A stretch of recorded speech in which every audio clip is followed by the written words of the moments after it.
اعوذ باللہ من الشیطان الرجیم بسم اللہ الرحمن الرحیم الحمدللہ رب العالمین وصلی اللہ علی محمد وآلہ الطیبین الطاہرین المعصومین ولعنت الدائم علی اعدائہم اجمعین من الآن الی قیام یوم الدین۔ ایک مسئلہ جو بہت اہم ہے عمرے اور حج کے حوالے سے، دونوں جگہ پر مسئلہ ایک ہی جیسا ہے اور خواتین سے مربوط ہے،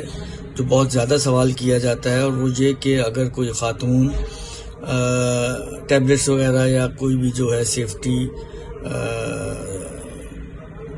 کیا اس نے جو انتظام کیا ہوا ہے کہ حیض نہ آئے، اور اس کے باوجود اگر حیض آ جائے یا نہیں کیا تھا اور حیض آ جائے تو اب اس کے عمرے کا یا حج کا کیا ہوگا۔ تو عرض خدمت یہ ہے کہ حج میں جو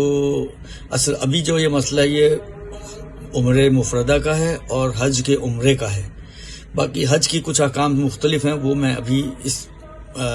کلپ میں پیش نہیں کر رہا۔ جہاں تک عمرے کا تعلق ہے، چاہے عمرہ حج ہو جو عمرہ تمتع ہوتا ہے، چاہے عمرہ مفردہ ہو، تو اگر کسی خاتون کو وہاں جا کر ایام شروع ہو جائیں، پیریڈ شروع ہو جائیں، تو ان کی ذمہ داری سیم رہتی ہے۔ یعنی ایسا نہیں ہے کہ پیریڈز شروع ہونے کی وجہ سے وہ بغیر احرام کے مکے میں انٹر ہونے کی جواز ان کے لیے پیدا ہو جائے، نہیں،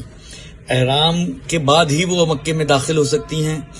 بس کرنا یہ ہوگا کہ اگر تو کسی مثلا فرض کریں وہ مدینے میں تھیں اور ایام شروع ہو گئے اور اب ان کی ٹریولنگ ہے، تو وہ جس طرح دوسرے لوگ مسجد شجرہ جو میقات ذوالحلیفہ کہلاتا ہے وہاں جا کے احرام پہنتے ہیں، یہ بھی وہاں جائیں گی اور باقیوں کی طرح یہ بھی وہیں سے ہی اپنا احرام سٹارٹ کریں گی۔ بس فرق یہ ہوگا کہ باقی لوگ مسجد میں رکتے ہیں، ٹھہرتے ہیں، نماز وغیرہ پڑھتے ہیں اور پھر احرام سٹارٹ کرتے ہیں۔ ان کو یہ کرنا ہوگا جو احتیاط کے مطابق ہے، وہ یہ ہے کہ کیونکہ حالت حیض میں خاتون مسجد میں ٹھہرنا حرام ہے، گزرنا جائز ہے، سوائے دو بڑی مسجدوں کے جو مسجد الحرام اور مسجد النبوی ہے، وہاں سے گزر بھی نہیں سکتی۔ تو یہ گزرتے ہوئے اپنا احرام پہنے، یعنی ایک گیٹ سے انٹر ہوں، نیت کرتے چلتے نیت کریں، چلتے چلتے جو ہے وہ تلبیہ پڑھیں گی اور چلتے چلتے پھر دوسرے گیٹ سے باہر نکل آئیں گی،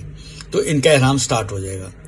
اور اگر یہ جوفہ جا رہی ہیں تو جوفہ میں بھی یہی کام کریں گی، وہاں پہ بھی مسجد ہے، وہ مسجد میں انٹر ہو کر ٹھہرے بغیر رکے بغیر چلتے چلتے نیت کریں گی، تلبیہ پڑھیں گی اور دوسرے گیٹ سے خارج ہو جائیں گی۔ یہ تو بہت ہی آسان سا طریقہ ہے۔ پھر اس کے بعد یہ اپنے اسی احرام کی حالت ان کی سٹارٹ ہو جائے گی، یہ اسی حالت احرام میں مکے آئیں گی، اور مکے آنے کے بعد اب اگر ان کا سٹے اتنا ہے کہ اس سٹے کے دوران ان کا خون ختم ہو جائے گا اور وہ ایام سے باہر آ جائیں گی، تو غسل کریں اور غسل کر کے باقی اپنے عمرے کو خود ہی انجام دیں گی، اور اس وقت تک ان کا بس احرام چلتا رہے گا اور احرام کی ریسٹرکشن ان پر لاگو رہیں گی۔ لیکن اگر ٹریولنگ فرض کریں 2 دن کی ہے، 3 دن کی ہے، ایام اس کے 6 دن کے ہیں، 7 دن کے ہیں، تو ایسی صورت میں طواف جو عمرے کا ہوتا ہے وہ اور اس کی نماز، اس کے لیے نیابت لیں گی، کسی کو نائب بنائیں گی، کسی مومن شیعہ اثنا عشری بندے کو نائب بنائیں گی، چاہے وہ ان کا شوہر ہی کیوں نہ ہو، چاہے ان کا بھائی بیٹا کوئی بھی ہو، کسی کو نائب بنائیں گی کہ وہ ان کی نیابت میں وہاں پہ جا کے طواف اور نماز طواف پڑھیں گے۔ اس کے بعد یہ خود باہر والی سائڈ سے، کیونکہ باہر جو صحن ہے وہ تو حرم نہیں ہے، صحیح نا، وہاں سے انٹر ہوں گی سعی میں، کیونکہ سعی والا پورشن بھی حرم نہیں ہے، تو سعی میں انٹر ہو کے سعی وہ خود انجام دیں گی،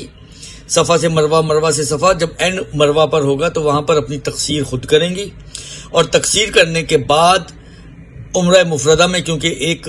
طواف اور نماز طواف جو طواف النساء کہلاتا ہے وہ ایکسٹرا ہے، تو وہ بھی پھر نائب ہی کرے گا ان کی طرف سے۔ تو اس طریقے سے ان کا یہ عمرہ مکمل ہو جائے گا۔ اور حج کے طواف میں جو عمرہ تمتع کہلاتا ہے اس میں کیونکہ طواف النساء نہیں ہوتا، تو تقصیر کرنے کے بعد ان کا احرام ختم ہو جائے گا۔ البتہ کیونکہ حج کے ایام میں ڈیز بہت ہوتے ہیں، زیادہ ہوتے ہیں، تو اس لیے وہاں پر شاید نیابت کی نوبت نہ آئے، مگر یہ کہ کوئی اتنا لیٹ پہنچا ہو کہ پھر اس کو نیابت کی ضرورت پڑ جائے۔ تو یہ ایک مسئلہ ہے جو خاتون کے حوالے سے ہے کہ اس کا اگر ایام عادت شروع ہو جائیں تو ان کو عمرے کے لیے کیا کرنا چاہیے۔ وآخر دعوانا الحمدللہ رب العالمین۔